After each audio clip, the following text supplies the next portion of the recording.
Kavin dealers வந்து சுரேஷ் பேசுகிறேன். நம்ம இப்போ பார்க்க நடந்து பார்த்தீங்கன்னா ஐயப்பந்தாங்கல் ஒரு கேட்டட் கம்யூனிட்டியில் ஒரு ப்ராப்பர்ட்டி பார்க்குறோம். கிட்டத்தட்ட ஒரு 12 வீடு இருக்குது. நல்ல அழகான ஒரு கேட்டட் கம்யூனிட்டி. இதில் தான் நம்ம வந்து ஒரு ப்ராப்பர்ட்டி பார்க்குறோம். ஒரு இண்டிவிஜுவல் ஹவுஸ் தான் பார்க்குறோம். ஈஸ்ட் ஃபேஸிங் வீடு, ஈஸ்ட் ஃபேஸிங் என்ட்ரன்ட்டு. இந்த வீடு தான் நம்ம பார்க்குற வீடு. நல்ல ஒரு கேட்டட் கம்யூனிட்டி, குழந்தைங்க விளையாடுறதுக்குலாம் சூப்பரான ஒரு ப்ராப்பர்ட்டி, சேஃபான ஒரு கம்யூனிட்டி. ஒரு கார் பார்க்கிங் இருக்குது. 18 அடி ஃப்ரண்டேஜ் ஆகும், 43.6 அடி லென்த்லேயும் இருக்குது. ஒரு கார் பார்க் பண்ணலாம். மொத்தம் 3 பெட்ரூம் இந்த வீட்டுக்கு. செட்பேக் வீட்டு தான் வீடு கட்டிருக்காங்க. நல்ல அழகான ஒரு செட்பேக் கொடுத்துருக்காங்க. East facing entrance. உள்ளே வந்து ஒரு பெரிய ஹால் இருக்குது. உள்ளே வந்து நல்லா வந்து ஒரு பெரிய ஹாலு அப்படின்னு வந்து மாடலர் கிச்சன். நல்ல கிச்சன் அழகாக மெயின்டைன் பண்ணியிருக்காங்க. நல்ல போதுமான ஸ்பேஸ் வந்து இருக்குது. மாடலர் கிச்சன் பண்ணியிருக்காங்க. கீழே ஒரு பெட்ரூம், மேலே 2 பெட்ரூம் இருக்குது. கீழே ஒரு பெட்ரூம் இருக்குது, அதை நம்ம பார்த்துடலாம். கீழே வந்து ஒரு பெட்ரூம் வித் அட்டாச்சு பாத்ரூம். வீட்டில் எல்லாமே வந்து அட்டாச்சு பாத்ரூம் இருக்கிறது ஒரு ப்ளஸ் பாயிண்ட்டு.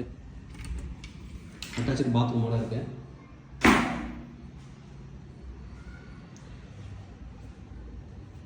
நல்ல ஒரு ப்ராப்பர்ட்டி. அட்டாச்சு பாத்ரூமோட கீழே ஒரு பெட்ரூம். அப்படியே மேலே போய் நம்ம பார்க்கலாம்.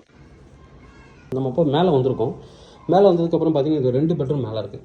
இது ஒரு பெட்ரூம். நல்லா வந்து கபோர்ட்ஸ்லாம் கொடுத்து நல்லா வந்து இன்டீரியர்லாம் பண்ணியிருக்காங்க இவங்களே. ஃபால் சீலிங் மேலே கபோர்ட்ஸ், ஸ்டோரேஜுக்கான ஏரியா எல்லாமே பார்த்து பண்ணியிருக்காங்க இவங்க. அட்டாச்சு பாத்ரூமோட இருக்குது இந்த பெட்ரூமு. மேலே வந்து 2 பெட்ரூம் மொத்தம். இது வந்து ஒரு லிவிங் ஸ்பேஸில் வந்து கொஞ்சம் ஃபர்னிச்சர் போட்டு யூஸ் பண்ணியிருக்காங்க. மேலே வந்து ஓப்பன் டெரஸ் இருக்குது. Open terrace. இது ஒரு பெட்ரூம். ஹஸ்பண்ட் ஒய்ஃபு அப்பா அம்மாவோட இருக்கீங்கன்னா கீழே இருக்கிற பெட்ரூம் அப்பா அம்மா கொடுத்துட்டு மேலே நீங்கள் எடுத்துக்கலாம். குழந்தைங்களுக்கும் ஒரு பெட்ரூம் இருக்குது. இல்லை குழந்தைங்க 2 பேர் அப்பா அம்மா மட்டும் இருக்கீங்கன்னா குழந்தைங்களுக்கு மேலே கீழே நீங்கள் எடுத்துக்கலாம். ரொம்ப அழகான ஒரு வீடு. கேட்டட் கம்யூனிட்டி உள்ளே இருக்குது. Attach balcony. கேட்டட் கம்யூனிட்டி உள்ளே இருக்குது இந்த ப்ராப்பர்ட்டி. நல்ல ஒரு ப்ராப்பர்ட்டி, நல்ல ஒரு லொக்கேஷன். 500 ருபீஸ் தான் மெயின்டெனன்ஸ் கேட்குறாங்க. நல்ல ஒரு ப்ராப்பர்ட்டி. ப்ரைஸ் என்ன கோட் பண்ணுறாங்க அப்படின்னு பார்த்தோன்னா 85 லேக் கோட் பண்ணுறாங்க. Slightly negotiable. தேவைப்படுறவங்க வந்து கூப்பிடுங்க. கவின் டீலர்ஸ் சென்னை. என்னோட சேனல் தொடர்ந்து பார்த்துட்டு வாங்க. உங்களுக்கு நான் ஒரு ப்ராப்பர்ட்டி கண்டிப்பாக என் சேனல் மூலமாக கிடைக்கும் நம்புகிறேன். தேங்க்யூ.